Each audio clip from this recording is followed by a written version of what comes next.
சாந்தி. இன்றைய முரளி 10 ஜனவரி 2025. பாப் தாதா, மதுபன். இனிய குழந்தைகளே, பாபா உங்களுக்கு ஞான யோகத்தின் சத்துணவு கொடுத்து சிறப்பாக உபசரிக்கிறார். அதனால் எப்போதும் மகிழ்ச்சியாக இருந்து ஸ்ரீமத் படி அனைவரையும் உபசரித்து கொண்டே செல்லுங்கள். கேள்வி: இந்த சங்கம யுகத்தில் உங்களிடம் இருக்கும் விலை மதிப்பற்ற பொருள் என்ன? அதை கவனமாக பாதுகாக்க வேண்டும். பதில்: இந்த சர்வோத்ம பிராமண குலத்தில் உங்கள் ஜீவன் மிகவும் விலை மதிப்பற்றது. எனவே உடலை நல்லபடியாக நிச்சயம் பராமரிக்க வேண்டும். அதற்காக இது மண் பொம்மை, போனால் போகட்டும் என இருக்கக்கூடாது. இதை வாழ வைக்க வேண்டும். யாருக்காவது வியாதி வந்தால் அவரால் நொந்து போக வேண்டாம். நீங்கள் சிவபாபாவை நினைவு செய்யுங்கள் என்று அவருக்கு சொல்லுங்கள். எவ்வளவு நினைவு செய்வாரோ அவ்வளவு பாவங்கள் அழிந்து கொண்டே போகும். அவருக்கு சேவை செய்ய வேண்டும். உயிரோடு இருக்க வேண்டும். சிவபாபாவை நினைத்து கொண்டே இருக்க வேண்டும். ஓம் சாந்தி. ஞானத்தின் 3வது கண்ணை கொடுக்கும் ஆன்மீக தந்தை அமர்ந்து ஆன்மீக குழந்தைகளுக்கு புரிய வைக்கிறார். ஞானத்தின் 3வது கண்ணை தந்தையை தவிர வேற யாரும் கொடுக்க முடியாது. இப்போது குழந்தைகள், உங்களுக்கு ஞானத்தின் 3வது கண் கிடைத்திருக்கிறது. இந்த பழைய உலகம் மாறப்போவது இப்போது குழந்தைகள் உங்களுக்கு தெரியும். இதை மாற்றுபவர் யார், எப்படி மாற்றுகிறார் என்பது அந்த ஏழை மனிதர்களுக்கு தெரியாது. ஏனென்றால் அவர்களிடம் ஞானத்தின் 3வது கண்ணே இல்லை. இப்போது குழந்தைகள், உங்களுக்கு ஞானத்தின் 3வது கண் கிடைத்திருக்கிறது. அதை கொண்டு நீங்கள் உலகின் முதல் இடைக்கடையை அறிந்து கொண்டீர்கள். இது ஞான சாக்ரீன். ஒரு துளி சாக்ரீன் கூட எவ்வளவு இனிப்பாக இருக்கிறது. ஞானத்திற்கு மன்மனா பவ என்ற ஒரு வார்த்தை மட்டுமே இருக்கிறது. இந்த வார்த்தை எவ்வளவு இனிமையாக இருக்கிறது. தன்னை ஆத்மா என உணர்ந்து தந்தையை நினைவு செய்யுங்கள். தந்தை சாந்திதாமம் மற்றும் சுகதாமத்தின் வழியே சொல்கிறார். குழந்தைகளுக்கு சொர்க்கத்தின் ஆஸ்தியை கொடுப்பதற்கு தந்தை வந்திருக்கிறார். எனவே குழந்தைகளுக்கு எவ்வளவு மகிழ்ச்சி இருக்க வேண்டும். மகிழ்ச்சியை போன்ற சத்துணவு இல்லை என்று சொல்கிறார்கள். யார் எப்போது மகிழ்ச்சியோடு உற்சாகமாக இருப்பார்களோ அவர்களுக்கு அது சத்துணவை போல வேலை செய்கிறது. 21 பிறவிகள் குதூகலமாக இருப்பதற்கு இது நல்ல சத்துணவாக இருக்கிறது. இந்த சத்துணவை சதா ஒருவர் பிறருக்கு கொடுத்து கொண்டே இருங்கள். இது ஒருவர் பிறருக்கு செய்யும் மிகப்பெரிய உபசரிப்பாக இருக்கிறது. இப்படிப்பட்ட உபசரிப்பை எந்த மனிதரும் மற்ற மனிதருக்கு செய்ய முடியாது. குழந்தைகள், நீங்கள் ஸ்ரீமத்துப்படி அனைவருக்கும் ஆன்மீக உபசரிப்பை தருகிறீர்கள். ஒருவருக்கு தந்தையின் அறிமுகத்தை கொடுப்பது மிக உண்மையான நல விசாரிப்பாக இருக்கிறது. எல்லையற்ற தந்தையிடமிருந்து நமக்கு ஜீவன் முக்தியின் பரிசு கிடைக்கிறது என்பதை இனிய குழந்தைகள் அறிந்திருக்கிறீர்கள். சத்தியுகத்தில் பாரதம் ஜீவன் முக்தியில் இருந்தது, தூய்மையாக இருந்தது. தந்தை மிக உயர்ந்த ஊட்டச்சத்து கொடுக்கிறார். அதனால் அதீந்திரிய சுகத்தை பற்றி கேட்க வேண்டுமானால் கோபியரிடம் கேளுங்கள் என்று பாடப்பட்டுள்ளது. இது ஞான யோகத்தின் எவ்வளவு முதல்தர அதிசய சத்துணவாக இருக்கிறது. மேலும் இந்த சத்துணவு ஒரே ஒரு ஆன்மீக சர்ஜனிடம் மட்டும் இருக்கிறது. மற்ற யாருக்கும் இந்த சத்துணவை பற்றி தெரியவே தெரியாது. இனிய குழந்தைகளே, உங்களுக்காக உள்ளங்கையில் பரிசு கொண்டு வந்திருக்கிறேன் என்று தந்தை சொல்கிறார். முக்தி, ஜீவன் முக்தியின் இந்த பரிசு என்னிடம் மட்டுமே இருக்கிறது. ஒவ்வொரு கல்பமும் நானே வந்து உங்களுக்கு இந்த பரிசை கொடுக்கிறேன். பிறகு ராவணன் அதை அபகரித்துக் கொள்கிறான். எனவே இப்போது குழந்தைகள், உங்களுக்கு மகிழ்ச்சியின் அளவு எவ்வளவு அதிகமாக இருக்க வேண்டும். நம்முடைய ஒரே தந்தை, ஆசிரியர் மற்றும் மிக உண்மையான சத்குரு நம்மை கூடவே அழைத்து செல்கிறார் என்பது உங்களுக்கு தெரியும். மிக அன்பான தந்தையிடமிருந்து உலகின் அரச பாக்கியம் கிடைக்கிறது. இது குறைந்த விஷயமா என்ன? குழந்தைகளை எப்பொழுதும் சந்தோஷமாக இருக்க வேண்டும். ஈஸ்வரிய மாணவ பருவம் எல்லாவற்றையும் விட சிறந்தது. இது இந்த நேரத்தின் புகழ். பிறகு புது உலகில் நீங்கள் எப்போதும் மகிழ்ச்சியை கொண்டாடி கொண்டே இருப்பீர்கள். மிக உண்மையான மகிழ்ச்சி எப்போது கொண்டாடப்படும் என்பதை உலகம் அறியாமல் இருக்கிறது. மனிதர்களுக்கு சத்தியுகத்தின் ஞானமே இல்லாததால் இங்கேயே கொண்டாடி கொண்டு இருக்கிறார்கள். எனினும் இந்த பழைய தமோ பிரதான உலகில் மகிழ்ச்சி எங்கிருந்து வரும்? இங்கேயோ ஐயோ ஐயோ என்று அலறிக்கொண்டே இருக்கிறார்கள். எவ்வளவு துக்க நிறைந்த உலகமாக இருக்கிறது. பாபா, குழந்தைகள், உங்களுக்கு எவ்வளவு எளிய வழியை சொல்கிறார். இல்லற வாழ்வில் இருந்து கொண்டே தாமரை மலரைப் போல வாழுங்கள். வேலை வெட்டி போன்றவற்றை செய்து கொண்டே என்னை நினைவு செய்து கொண்டே இருங்கள். காதலன் காதலி இருக்கிறார்கள். அவர்கள் ஒருவர் பிறரை நினைத்து கொண்டே இருக்கிறார்கள். ஒருவர் காதலனாகவும் ஒருவர் காதலியாகவும் இருக்கிறார். இங்கு அந்த விஷயம் கிடையாது. இங்கு நீங்கள் அனைவரும் ஒரு காதலருக்கு ஜென்ம ஜென்ம காதலிகளாக இருக்கிறீர்கள். தந்தை ஒருபோதும் உங்கள் காதலியாக ஆவது இல்லை. நீங்கள் அந்த காதலர் வருவதற்காக நினைவு செய்து வந்தீர்கள். துன்பம் அதிகமாகும் போது அதிகம் நினைத்தீர்கள். அதனால் தானே துன்பத்தில் அனைவரும் நினைவு செய்கிறார்கள். சுகத்தில் நினைப்பவர் யாரும் இல்லை என்ற பாடல் இருக்கிறது. இந்த நேரம் தந்தை சர்வ சக்திவானாக இருக்கிறார். நாளுக்கு நாள் மாயாவும் சர்வ சக்திவானாக தமோ பிரதானமாக மாறிக்கொண்டே போகிறது. அதனால் இனிய குழந்தைகளே, ஆத்ம அபிமானியாக மாறுங்கள் என்று இப்போது தந்தை சொல்கிறார். தன்னை ஆத்மா என உணர்ந்து தந்தை என்னை நினைவு செய்யுங்கள். கூடவே தெய்வீக குணங்களையும் தாரணை செய்யுங்கள். அப்பொழுது இந்த லட்சுமி நாராயணரை போல ஆவீர்கள். இந்த படிப்பில் நினைவே முக்கிய விஷயமாக இருக்கிறது. மிக உயர்ந்த தந்தையை மிகுந்த அன்போடு சிநேகத்தோடு நினைவு செய்ய வேண்டும். அந்த மிக உயர்ந்த தந்தையே புது உலகை படைப்பவர். குழந்தைகள், உங்களை உலகின் அதிபர்களாக மாற்ற நான் வந்திருக்கிறேன். அதனால் இப்போது என்னை நினைவு செய்தால் உங்கள் அநேக பிறவிகளின் பாவங்கள் அழிந்துவிடும் என்று தந்தை சொல்கிறார். நீங்கள் மிகவும் அழுக்காக ஆகிவிட்டீர்கள் என்று பதித்த பாவன தந்தை சொல்கிறார். அதனால் இப்பொழுது நீங்கள் என்னை நினைவு செய்தால் நீங்கள் தூய்மையாகி தூய்மையான உலகத்திற்கு அதிபதி ஆவீர்கள். பதித்த பாவன தந்தையே அழைக்கிறார்கள். இப்பொழுது தந்தை வந்திருப்பதால் நீங்கள் அவசியம் தூய்மையாக வேண்டும். தந்தை துன்பத்தை போக்கி சுகத்தை கொடுப்பவர். உண்மையில் சத்தியுகத்தில் தூய்மையான உலகம் இருந்தது. அப்போது அனைவரும் சுகமாக இருந்தார்கள். குழந்தைகளே, சாந்திதாமத்தையும் சுகதாமத்தையும் நினைத்து கொண்டே இருங்கள் என்று இப்பொழுது தந்தை மீண்டும் சொல்கிறார். இப்போது இருப்பது சங்கம யுகம். படகோட்டி உங்களை இந்த கரையில் சிந்து அந்த கரைக்கு அழைத்து செல்கிறார். படகாக ஒன்று மட்டும் இல்லை, முழு உலகமும் ஒரு பெரிய கப்பலைப் போல இருக்கிறது. அதை அக்கறைக்கு அழைத்து செல்கிறார். இனிய குழந்தைகள், உங்களுக்கு எவ்வளவு சந்தோஷம் இருக்க வேண்டும். உங்களை பொறுத்தவரை எப்போதும் மகிழ்ச்சியாக இருக்கிறது. எல்லையற்ற தந்தை நமக்கு கல்வி கற்பிக்கிறார். ஆகா, இப்படி ஒருபோதும் கேட்டதும் இல்லை, படித்ததும் இல்லை. நான் ஆன்மீக குழந்தைகள், உங்களுக்கு ராஜயோகத்தை கற்றுத்தருகிறேன் என்பது பகவான் வாக்கு. எனவே முழுமையாக படிக்க வேண்டும், தாரணை செய்ய வேண்டும், முழுமையாக படிக்க வேண்டும். படிப்பில் எப்போதும் வரிசையாகவே இருப்பார்கள்.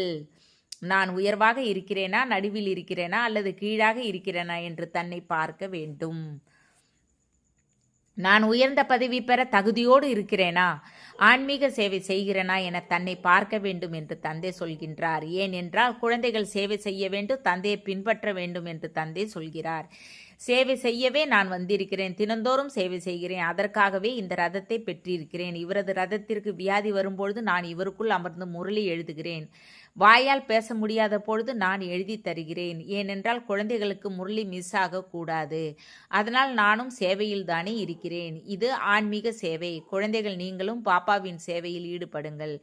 On God fatherly service. யார் நல்ல முயற்சி செய்வாரோ, நல்ல சேவை செய்வாரோ அவரை மாவீரர் என்று சொல்வார்கள். தந்தையின் டைரக்ஷன் படி நடக்கும் மாவீரராக யார் இருக்கிறார் என்பது பார்க்கப்படுகிறது.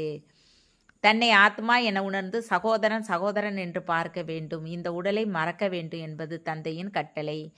தந்தையும் உடலை பார்ப்பதில்லை, நான் ஆத்மாக்களை பார்க்கிறேன் என்று தந்தை சொல்கிறார். மற்றபடி ஆத்மா உடல் இல்லாமல் பேச முடியாது என்ற ஞானம் அனைவருக்கும் தெரியும்.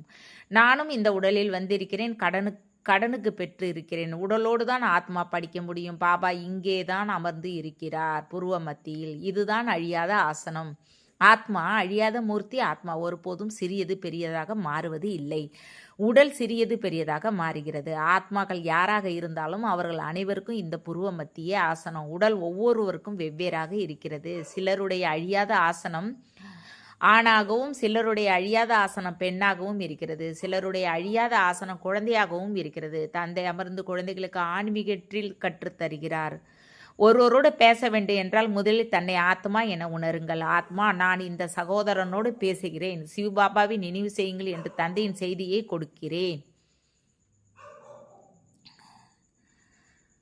நினைவால்தான் துரு நீங்க வேண்டும். தங்கத்தில் மற்ற உலோகங்கள் சேர்ந்திருக்கும் பொழுது அதன் மதிப்பு குறைகிறது. ஆத்மாக்கள் உங்களிலும் துரு படிந்ததால் நீங்கள் மதிப்பு இல்லாதவர்கள் ஆகிவிட்டீர்கள். இப்பொழுது மீண்டும் தூய்மையாக வேண்டும். ஆத்மாக்கள், உங்களுக்கு இப்போது ஞானத்தின் 3வது கண் கிடைத்து இருக்கிறது. அந்த கண்ணால் உங்கள் சகோதரர்களை பாருங்கள். சகோதரனை பார்க்கும் பொழுது கர்மேந்திரியங்கள் சஞ்சலம் அடையாது. அரச பாக்கியத்தை பெற வேண்டும் என்றால், உலகிற்கு அதிபதியாக ஆக வேண்டும் என்றால் இந்த முயற்சி செய்யுங்கள். அனைவரும் சகோதரர்கள் என உணர்ந்து அனைவருக்கும் ஞானத்தை கொடுங்கள். பிறகு இந்த பழக்கம் உறுதியாக ஆகிவிடும். நீங்கள் அனைவரும் உண்மையான சகோதரர்களாக இருக்கிறீர்கள். தந்தையும் மேலே இருந்து வந்து இருக்கிறார். நீங்களும் வந்து இருக்கிறீர்கள். தந்தை குழந்தைகளோடு சேர்ந்து சேவை செய்கிறார். தந்தை சேவை செய்ய தைரியம் கொடுக்கிறார். தைரியமுடைய குழந்தைகளுக்கு தந்தையின் உதவி கிடைக்கிறது. அதனால் இந்த பயிற்சி செய்ய வேண்டும். ஆத்மா, நான் சகோதரனுக்கு படிப்பு சொல்லி தருகிறேன். ஆத்மா படிக்கிறது இல்லையா? இது ஆன்மீக ஞானம் என்று சொல்லப்படுகிறது. இது ஆன்மீக தந்தையிடமிருந்து கிடைக்கிறது. தன்னை ஆத்மா என உணருங்கள் என்ற ஞானத்தை சங்கமத்தில் தான் தந்தை வந்து கொடுக்கிறார். நீங்கள் நிர்வாணமாக வந்தீர்கள். பிறகு இங்கே உடலை பெற்று நீங்கள் 84 பிறவிகளின் பாகத்தை நடித்தீர்கள். இப்பொழுது மீண்டும் திரும்பி போக வேண்டும். எனவே தன்னை ஆத்மா என்று உணர்ந்து பிறரை சகோதரன் என்ற பார்வையில் பார்க்க வேண்டும். இந்த முயற்சி செய்ய வேண்டும். தான் முயற்சி செய்ய வேண்டும். மற்றவர் என்ன செய்தால் நமக்கென்ன? சாரிட்டி பிகின்ஸ் அட் ஹோம் என்றால் முதலில் தன்னை ஆத்மா என உணர்ந்து பிறகு சகோதரர்களுக்கு புரிய வையுங்கள். அப்போது நல்லபடியாக அம்பு தைக்கும். இப்படி கூர் தீட்ட வேண்டும், முயற்சி செய்ய வேண்டும். அப்போது உயர்ந்த பதவி பெறுவீர்கள். இதற்கு கொஞ்சம் சகித்து கொள்ளவும் வேண்டும். யாராவது தலைகீழான விஷயங்களை சொன்னால் நீங்கள் அமைதியாக இருங்கள். நீங்கள் பேசாமல் இருந்தால் அடுத்தவர் என்ன செய்ய முடியும்? 2 கைகளால் கரவொலி எழுகிறது. ஒருவர் வாயினால் தட்டி அடுத்தவர் அமைதியாக இருந்தால் அவர் தானாகவே அமைதி ஆவார். 2 கைகள் தட்டும் பொழுதே ஓசை ஏற்படுகிறது. குழந்தைகள் ஒருவர் பிறருக்கு நன்மை செய்ய வேண்டும். குழந்தைகள் எப்போதும் சந்தோஷமாக இருக்க விரும்பினால் மன்மனா பவ என்று தந்தை புரிய வைக்கிறார். தன்னை ஆத்மா என்று உணர்ந்து தந்தையை நினைவு செய்யுங்கள். சகோதரர் பக்கம் பாருங்கள். குழந்தைகள் ஆன்மீக யாத்திரையில் இருக்கும் பழக்கத்தை ஏற்படுத்த வேண்டும். இது உங்களுக்கே நன்மை செய்யும் விஷயம். தந்தையின் அறிவுரைகளை சகோதரர்களுக்கு கொடுக்க வேண்டும். நான் ஆத்மாக்கள் உங்களுக்கு ஞானம் கொடுக்கிறேன் என்று தந்தை சொல்கிறார். ஆத்மாவையே பார்க்கிறேன். மனிதர்களோடு பேசும்பொழுது அவர்கள் முகத்தை பார்ப்பார்கள். நீங்கள் ஆத்மாவோடு பேசுவதால் ஆத்மாவையே பார்க்க வேண்டும். நீங்கள் உடலின் மூலமாக ஞானத்தை கொடுக்கலாம். எனினும் இதில் உடலின் உணர்வை நீக்க வேண்டும். பரமாத்மா தந்தை நமக்கு ஞானத்தை கொடுத்து கொண்டு இருக்கிறார் என்று உங்கள் ஆத்மா புரிந்து இருக்கிறது. ஆத்மாக்களை பார்க்கிறேன் என்று தந்தை சொல்கிறார். நாங்கள் பரமாத்மா தந்தையை பார்த்து கொண்டு இருக்கிறோம். அவரிடமிருந்து ஞானம் பெறுகிறோம் என்று ஆத்மாக்களும் சொல்கின்றன. இது ஆத்மாக்களோடு செய்யும் ஆன்மீக ஞானத்தின் கொடுக்கல் வாங்கல் என்று சொல்லப்படுகிறது. ஆத்மாவிடமே ஞானம் இருக்கிறது. ஆத்மாவிற்கே ஞானத்தை கொடுக்க வேண்டும். இதுவே கூர்த்திட்டுவது. உங்கள் ஞானத்தில் இந்த கூர்மை அதிகமாகும். அப்போது யாருக்கு புரிய வைத்தாலும் உடனே அம்பு தைக்கும். பயிற்சி செய்து பாருங்கள் என்று தந்தை சொல்கிறார். அம்பு தைக்கிறது தானே இந்த புதிய பழக்கத்தை ஏற்படுத்த வேண்டும். அப்போது தேக உணர்வு நீங்கிவிடும். மாயாவின் புயல் குறைவாக வீசும். கெட்ட எண்ணங்கள் வராது. குற்றப்பார்வையும் இருக்காது. ஆத்மாக்கள் நாம் 84 பிறவிகளின் சக்கரத்தை சுற்றி வந்திருக்கிறோம். இப்பொழுது நாடகம் முடிகிறது. இப்போது தந்தையின் நினைவில் இருக்க வேண்டும். நினைவால் தான் தமோ பிரதானத்திலிருந்து சதோ பிரதானமாகி சதோ பிரதான உலகிற்கு அதிபர் ஆவீர்கள். எவ்வளவு எளிதாக இருக்கிறது. குழந்தைகளுக்கு இந்த கல்வி கொடுப்பதும் தனது பாகமாக இருப்பதை தந்தை அறிந்திருக்கிறார். இது ஒன்றும் புதிய விஷயம் இல்லை. ஒவ்வொரு 5000 வருடங்களுக்கு பிறகும் நான் வரவேண்டியிருக்கிறது. நான் அதற்கு கட்டுப்பட்டு இருக்கிறேன். இனிய குழந்தைகளே, ஆன்மீக யாத்திரையில் இருந்தால் உங்கள் கடைசி நினைவுப்படி எதிர்காலம் அமையும் என்று குழந்தைகளுக்கு அமர்ந்து புரிய வைக்கிறேன். இது கடைசி காலம்தானே. என்னை மட்டும் நினைவு செய்தால் உங்களுக்கு சத்கதி கிடைக்கும். நினைவு யாத்திரையின் மூலமாக தூண் உறுதியாகிவிடும். இந்த ஆத்மா அபிமனியாகும். கல்வி ஒரே ஒரு முறை குழந்தைகள் உங்களுக்கு கிடைக்கிறது. எவ்வளவு அதிசய ஞானம். தந்தை அதிசயமானவராக இருப்பதால் அதிசயமாக இருக்கிறது. இதை வேற யாரும் ஒருபோதும் சொல்ல முடியாது. இப்பொழுது திரும்பி செல்ல வேண்டும். எனவே இனிய குழந்தைகளே, இதை பயிற்சி செய்யுங்கள் என்று தந்தை சொல்கிறார். தன்னை ஆத்மா என உணர்ந்து ஆத்மாவிற்கு ஞானம் கொடுங்கள். 3வது கண் மூலமாக மற்ற சகோதரர்களை பார்க்க வேண்டும். இதுவே பெரிய முயற்சி. இது பிராமணர்கள் உங்களுடைய மிக உயர்ந்த சர்வோத்தம குலம். இந்த நேரம் உங்கள் ஜீவன் விலைமதிப்பற்றது. அதனால் இந்த உடலையும் பாதுகாக்க வேண்டும். தமோ பிரதானமான காரணத்தால் உடலில் ஆயுளும் குறைந்து கொண்டே வந்தது. இப்போது நீங்கள் எவ்வளவு யோகத்தில் இருப்பீர்களோ அவ்வளவு ஆயுள் அதிகமாகும். உங்கள் ஆயுள் அதிகமாகி சத்தியுகத்தில் 150 வருடங்கள் ஆகிவிடும். அதனால் உடலையும் பராமரிக்க வேண்டும். அதற்காக இது மண் பொம்மை, போனால் போகட்டும் என இருக்கக்கூடாது. இது உயிரோடு இருக்க வேண்டும். இது விலை மதிப்பற்ற வாழ்க்கை. யாருக்காவது வியாதி வந்தால் அவரிடம் சலிப்பு ஏற்படக்கூடாது. சிவபாபாவை நினைவு செய்யுங்கள் என்று அவருக்கும் சொல்லுங்கள். எவ்வளவு நினைவு செய்வாரோ அவ்வளவு அவரது பாவங்கள் அழிந்து கொண்டே போகும். அவருக்கு சேவை செய்ய வேண்டும். வாழ்ந்து கொண்டே இருக்க வேண்டும். சிவபாபாவை நினைத்து கொண்டே இருக்க வேண்டும், நாம் பாபாவை நினைக்கிறோம் என்ற உணர்வு இருக்கிறது தானே. தந்தையிடமிருந்து ஆஸ்தி பெறுவதற்கு ஆத்மா நினைவு செய்கிறது, நல்லது. இனிமேலும் இனிமையான காணாமல் போய் கண்டெடுக்கப்பட்ட செல்ல குழந்தைகளுக்கு நம்பர்வார் முயற்சிக்கு தக்கப்படி தாய் தந்தை பாப் தாதாவின் அன்பு நினைவுகள் மற்றும் காலை வணக்கம். ஆன்மீக குழந்தைகளுக்கு ஆன்மீக தந்தை நமஸ்தே, ஆன்மீக தந்தைக்கு ஆன்மீக குழந்தைகளின் அன்பு நினைவுகள் மற்றும் நமஸ்தே, குட் மார்னிங். தாரணைக்கான முக்கிய சார 1, முயற்சியில் நான் உயர்ந்த நிலையில் இருக்கிறேன், இடைநிலையில் இருக்கிறேனா அல்லது தாழ்ந்த நிலையில் இருக்கிறேனா, நான் உயர்ந்த பதவி பெற தகுதியோடு இருக்கிறேனா, நான் ஆன்மீக சேவை செய்கிறேனா என்று தன்னை பாருங்கள். 2, 3வது கண்ணால் ஆத்ம சகோதரனை பாருங்கள். சகோதரன் என உணர்ந்து அனைவருக்கும் ஞானம் கொடுக்க வேண்டும். ஆத்ம நிலையில் இருக்கும் பழக்கத்தை ஏற்படுத்துங்கள், அப்போது கர்மேந்திரியங்கள் சஞ்சலம் அடையாது. வரதானம். பிரம்மா பாபாவிற்கு சமமாக மகா தியாகத்தால் மகா பாக்கியத்தை உருவாக்கும் பரிஸ்தா சோ உலக மகாராஜா ஆகுக. யார் பிரம்ம பாபாவின் ஒவ்வொரு கர்ம வடிவ அடி மீது அடி வைப்பாரோ அவருக்கு பரிஸ்தாவிலிருந்து உலக மகாராஜா ஆவதற்கான வரதானம் கிடைக்கும். அவரது மனம், புத்தி, சமஸ்காரம் சதா தந்தையின் முன்னால் அர்ப்பணமாகி இருக்கும். பிரம்ம பாபா எப்படி இந்த மகா தியாகத்தால் மகா பாக்கியத்தை பெற்றாரோ, அதாவது நம்பர் 1 சம்பூர்ண பரிஸ்தா மற்றும் நம்பர் 1 உலக மகாராஜா ஆனாரோ, அப்படி தந்தையை பின்பற்றும் குழந்தையும் மகா தியாகியாக அனைத்தையும் தியாகம் செய்பவராக இருப்பார்.